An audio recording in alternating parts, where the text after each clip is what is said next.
Published on October 25, 2024. Ralph Walls, protect your thinking ability. 2 Corinthians chapter 10, verses 4 and 5. The fact is, we are at war.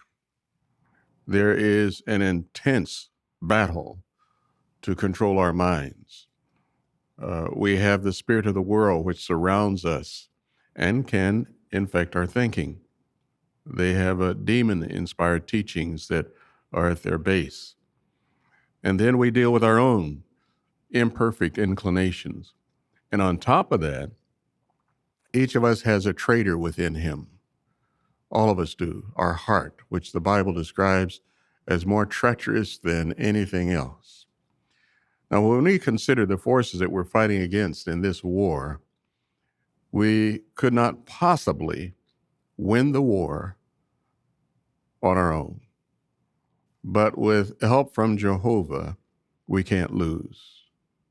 Now, sadly, the enemy has been able to get some from among us, and these have become battle casualties.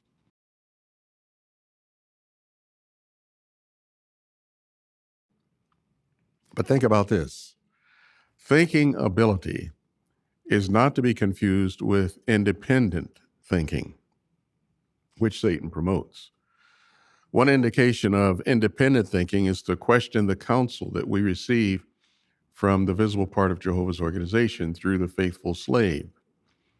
For example, God's organization has given us warnings time and again about listening to the certain types of music, watching out for pornographic material, being very careful, frequenting clubs and worldly dance halls, and the improper use of alcoholic beverages.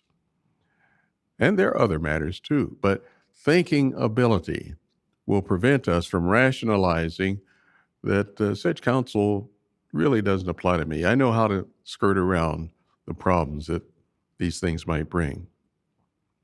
But unfortunately, there is independent thinking that at times comes from our very fellow worshipers. For example, have you ever heard someone say, "You're still just a housewife. Times have changed. Why don't you go get a job?" Or the expression, "Pioneering is not for everyone. You need more training and education if you're going to make it in today's world. Let them tap your talents and skills." I feel the best way to help my disfellowship relative is to stay in touch with him. But you know what? Thinking ability is what protects us from these and other reasonings that don't reflect Jehovah's thinking on matters.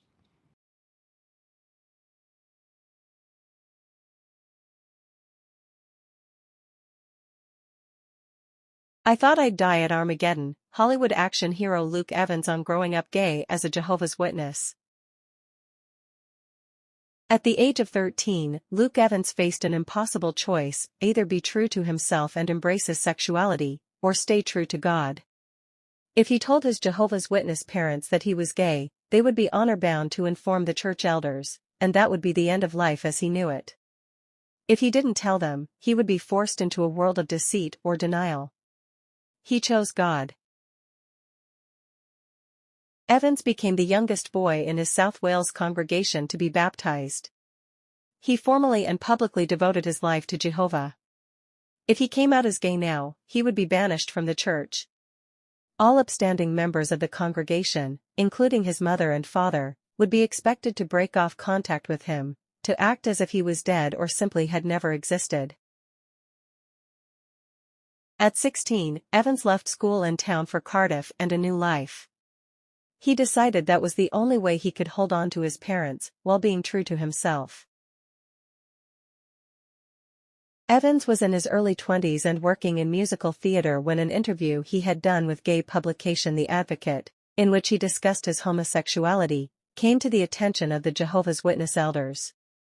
They left a message on his phone, saying if it was true that he was a practicing homosexual, he would be disfellowshipped, kicked out of the church. The elders demanded he return to Aberbargode for his punishment. Evans ignored the summons.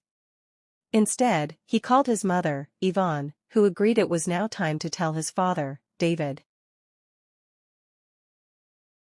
His father was devastated, reminded Evans he would die at Armageddon, and told him he was going for a walk. By the time he returned, David had realized he could not break off contact with his son. In absentia, Evans was disfellowshipped. His parents were there to witness his humiliation. I asked Evans how the elders would have worded it. They would have said, Luke Evans is no longer a member of the Christian congregation. The subtext is, You can no longer speak to him, have any relationship with him. He is an outcast. He is now not part of any of our lives. Evans went on to enjoy enough success in musical theater, the romantic lead in a touring production of Miss Saigon, Taboo, Piaf and Rent remixed in the West End, to help his parents out when his father got sick and could no longer work. He bought the house next door to his parents for them to rent out, providing them with an income. Every so often, the elders would knock on their door and tell David and Yvonne that they knew they were still in touch with Luke and that it was a sin. David comes across in the book as obedient to the point of meekness.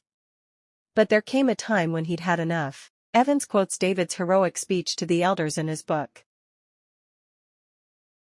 When I got sick, who put petrol in the car? Who paid for the electricity? Who paid for the food in the fridge? Was it you? No, it was our son. As I read the passage aloud to Evans, he wells up. It goes on. Even though you try to keep us away from him, has Luke ever told us to leave the church? No, he's moved as far as he possibly can from us, so he wouldn't bring reproach on the religion, and you're still trying to drag him back into this. Well, never again. Don't come to our house and tell us not to speak to our son, because if it wasn't for him, we wouldn't even have this house. Evans weeps, his words coming out in choked spasms. Yeah. It's an incredible thing. He smiles through his tears.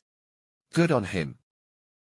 David lost his privileges in the church and was struck off from being a ministerial servant, one step below becoming an elder.